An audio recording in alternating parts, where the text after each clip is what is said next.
Hi everyone. तो चलिए देर ना करते हुए हम लोग स्टार्ट करते हैं। ये दूसरा टेस्ट है। दूसरा टेस्ट क्या मतलब उसी को 1 से 23 तक किया था। ये 24 नंबर से क्वेश्चन है, मतलब 24वां क्वेश्चन है। तो चलिए स्टार्ट करते हैं। निम्नलिखित न्यायिक निर्णयों और उनके प्रभावों का सही मिलान कीजिए। ABCD दिया गया है, ठीक है। और इधर जो दिया गया ये एक, ये मिलान करना है। दूसरा, ये तीसरा और ये चौथा। स्पेस कम नहीं, इस वजह से ऐसा दिया गया, तो समझ में भी थोड़ा कम आ रहा है, लेकिन कोई ना, समझ जाएंगे। ए में क्या दिया गया है? केशवानंद भारती बनाम केरल राज्य 1973। इसके सामने जो मिलाने वाला उसमें दिया गया है, नीति निषेध तत्वों को मौलिक अधिकारों से उच्च प्राथमिकता नहीं दी जा सकती है। ये तो गलत हो जाएगा, ये तो इसका है नहीं। तो ए का कौन सा ऑप्शन सही होगा जाके, मतलब ए का ये आपको दूसरा मिलाना है। संविधान के मूल संरचना सिद्धांत की पुष्टि की गई है केशवानंद केस में। बी का कौन सा होगा? बी का मिनर्वा मिल्स बनाम भारत संघ 1980। इसका आपका हो जाएगा तीसरा। मौलिक अधिकारों और नीति निषेध तत्वों में संतुलन बनाए रखना। सी का कौन सा सही होगा? मोहन कुमार सिंह बनाम राज्य 1992। इसमें आपका ये पहला सही हो जाएगा। नीति निषेध तत्वों को मौलिक अधिकारों से उच्च प्राथमिकता नहीं दी जा सकती। और डी का कौन सा सही होगा? डी का तो फिर एक ही बचा, तो एक की चौथा सही हो जाएगा। वोल्गा टेलिस बनाम बॉम्बे नगर निगम 1985। इसमें क्या दिया गया है? जीविका का अधिकार अनुच्छेद 21 के तहत शामिल है। तो ऑप्शन आपका इसमें कौन सा सही हो जाएगा? ए सही होगा। ए का दूसरा है और बी का तीसरा है, सी का फर्स्ट है और डी का डी वाला है, डी का 4 वाला है। तो ऑप्शन आपका कौन सही हो जाएगा? ए सही हो जाएगा। 25वां क्वेश्चन देखते हैं हम लोग। निम्नलिखित में से कौन सा कथन भारत के महान्यायवादी के संबंध में सही है? कौन सा सही है?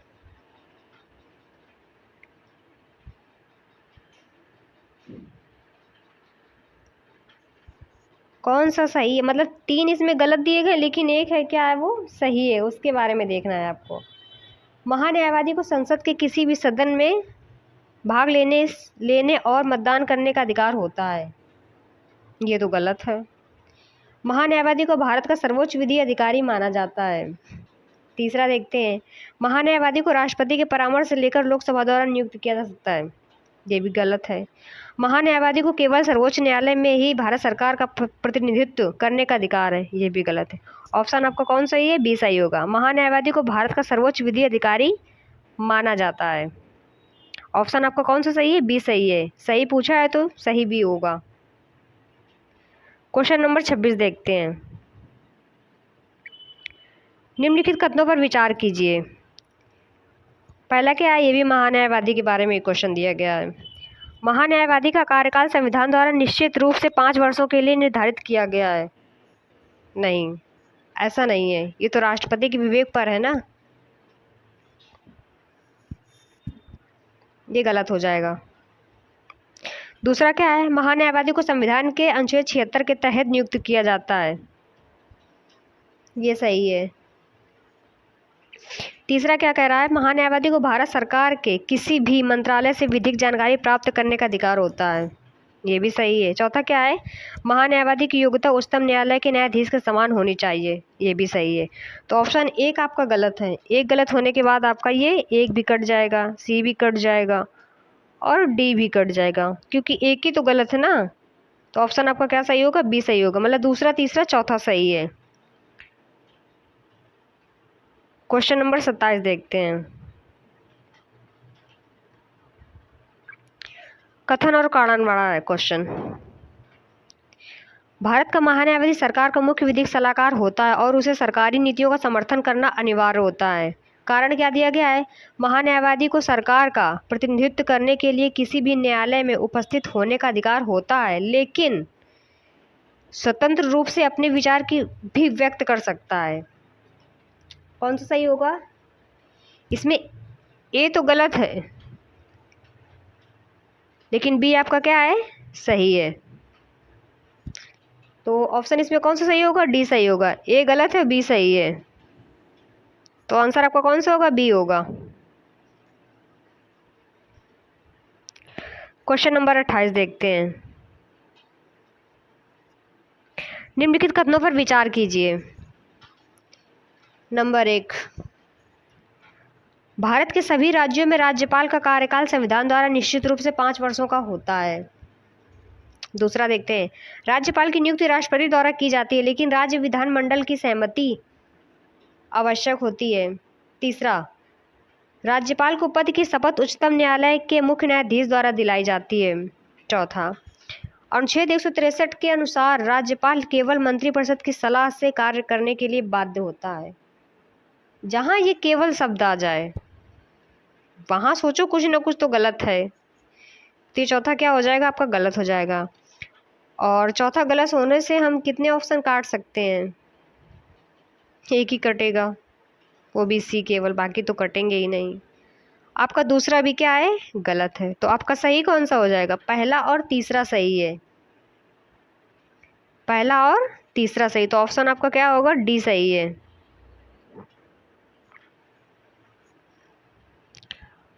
29 नंबर क्वेश्चन देखते हैं। कथन दिए गए हैं, 2 ही कथन है। महान्यायवादी भारत का मुख्य विधिक सलाहकार होता है। सही है। महान्यायवादी सरकार के खिलाफ किसी भी मामले में बहस कर सकता है, भले ही वह सरकार के विरुद्ध हो। नहीं, ऐसा नहीं कर सकते हैं, ये गलत है। केवल आपका कौन सा सही हो जाएगा? केवल ऑप्शन ए सही है। 30 नंबर क्वेश्चन देखते हैं। ये भी कथन दिए गए महान्यायवादी, मतलब महान्यायवादी पूरा टॉपिक क्लियर हो जाएगा। महान्यायवादी को सरकार से स्वतंत्र रूप से अपनी विधिक राय देने की पूर्ण स्वतंत्रता होती है। दूसरा क्या दिया गया है? महान्यायवादी अपने पद पर तब तक बना रहता है जब तक राष्ट्रपति चाहे और इसका कार्यकाल निश्चित नहीं होता। नहीं, ये तो गलत है। पहला सही है केवल। एक मिनट नहीं नहीं नहीं, ये आपका गलत है। एक सेकंड। पहला गलत है आपका, दूसरा सही है। तो ऑप्शन इसमें कौन सा सही हो जाएगा? ऑप्शन बी सही हो जाएगा। 31 नंबर क्वेश्चन देखते हैं।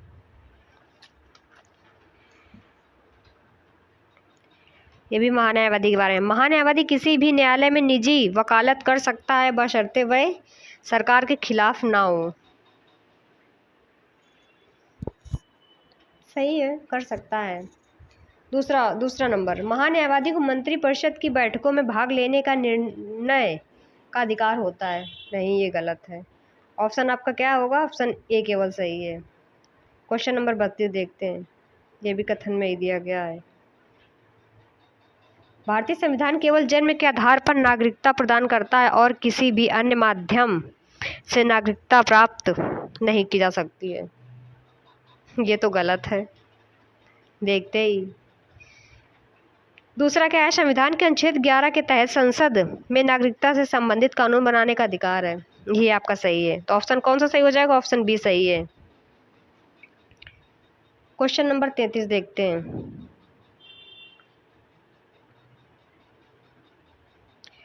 कथन कारण वाला क्वेश्चन है ये।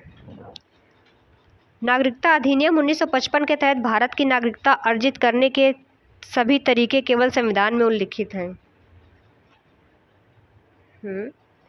अनुच्छेद 9 के तहत कोई भी व्यक्ति जो स्वेच्छा से किसी अन्य देश की नागरिकता प्राप्त करता है वह स्वतः भारतीय नागरिकता खो देता है।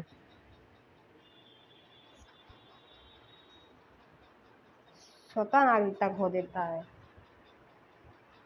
पहला गलत है आपका। दूसरा क्या है? नहीं, पहला सही है, दूसरा क्या है? गलत है। तो ऑप्शन इसमें कौन सा सही हो जाएगा? ऑप्शन सी सही हो जाएगा। ये सही है, आर गलत है। क्वेश्चन नंबर 34 देखते हैं। निम्नलिखित कथनों पर विचार कीजिए। भारत का संविधान केवल जन्म और वंशानुक्रम के आधार पर नागरिकता प्रदान करता है, लेकिन अधिवास का कोई उल्लेख नहीं करता है। पहला तो गलत हो गया। दूसरा देखते हैं, नागरिकता अधिनियम 1955 के तहत किसी भी व्यक्ति को भारत की नागरिकता प्राप्त करने के लिए कम से कम 11 वर्षों तक भारत में निवास करना अनिवार्य है। तीसरा देखते हैं, भारत सरकार को यह अधिकार प्राप्त है कि वह कुछ परिस्थितियों में प्राकृतिक रूप से प्राप्त नागरिकता को रद्द कर सकती है। ये भी सही है। दूसरा और तीसरा सही है, लेकिन आपका पहला क्या गलत है। पहला गलत होने की वजह से ना आपका ये बी भी कट गया, डी भी कट गया, बचे ऑप्शन 2 आपके पास। तो ऑप्शन कौन सा आपका, ए सही है। 35 नंबर क्वेश्चन देखते हैं।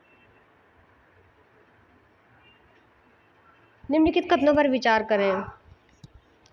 भारत का संविधान दोहरी नागरिकता की अनुमति नहीं देता है, लेकिन प्रवासी भारतीयों को विशेष दर्जा प्रदान करता है। ये तो सही है। भारतीय नागरिकता केवल केंद्र सरकार द्वारा दी जा सकती है, राज्य सरकारों को नागरिकता प्रदान करने का कोई अधिकार नहीं है। ये भी सही है। तीसरा क्या कह रहा है, यदि कोई व्यक्ति भारत के बाहर जन्म लेता है लेकिन उसके माता पिता में से कोई एक भारतीय नागरिक है तो उसे स्वतः ही भारतीय नागरिकता मिल जाती है।